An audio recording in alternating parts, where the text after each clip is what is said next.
6 થી 12 જાન્યુઆરી સુધી 9મા Ahmedabad national book ફેરનું GMDC ગ્રાઉન્ડમાં આયોજન કરવામાં આવ્યું છે। આ બુક ફેરમાં ગુજરાતી, હિન્દી, અંગ્રેજી સહિતની ભાષાના પુસ્તકોનું વેચાણ થશે।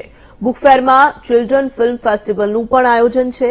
9મો બુક ફેરમાં national book trust, Gujarat Sahitya Akademi, Gujarat સાહિત્ય પરિષદ સહિતના કુલ 65 પબ્લિશર આવશે, જ્યારે 140 બુક સ્ટોલ લગાવવામાં આવશે। બુક ફેરમાં આવતા લોકો માટે સેલ્ફી બૂથ પણ ઉભું કરવામાં આવશે। બુક ફેરનો સમય બપોરે 12 થી રાત્રે 10 સુધીનો રહેશે, જ્યાં મુલાકાતીઓ માટે એન્ટ્રી અને પાર્કિંગ ફ્રી છે। આ સાથે આ વખતે નેશનલ બુક ફેરમાં ચિલ્ડ્રન ફિલ્મ ફેસ્ટિવલનું પણ આયોજન કરવામાં આવ્યું છે।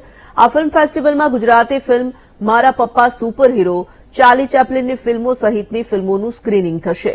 દરરોજ 2:30 વાગ્યાથી લઈને 5 કલાક સુધી સ્ક્રીનિંગ કરવામાં આવશે, જ્યારે શનિવાર અને રવિવારે 12 થી 2 અને બપોરે 2:30 થી 5 ફિલ્મનું સ્ક્રીનિંગ થશે। મોટાભાગની ફિલ્મની લેન્થ 1 કલાક જેટલી હશે। પ્રધાન અને એ વખતે ગુજરાત રાજ્યના મુખ્યમંત્રી હતા માનનીય મોદી સાહેબ, ત્યારે વાંચે ગુજરાત અભિયાન અંતર્ગત મહાનગરની અંદર પણ બુક ફેર શરૂ કરવામાં પ્રોગ્રામ આવ્યો હતો।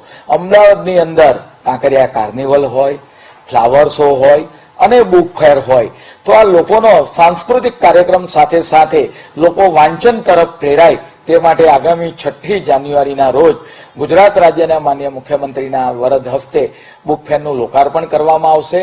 તેની અંદર વિવિધ વાંચન સામગ્રી લોકો વાંચન તરફ પ્રેરાય તે માટે સ્ટોલોની જેટલા મૂક્યા હતા મહાનગરે, એના કરતા વધારે સ્ટોલોની ડિમાન્ડ આવી છે। 134 કરતા વધારે સ્ટોલો ત્યાં આગળ મૂકવામાં આવ્યા છે।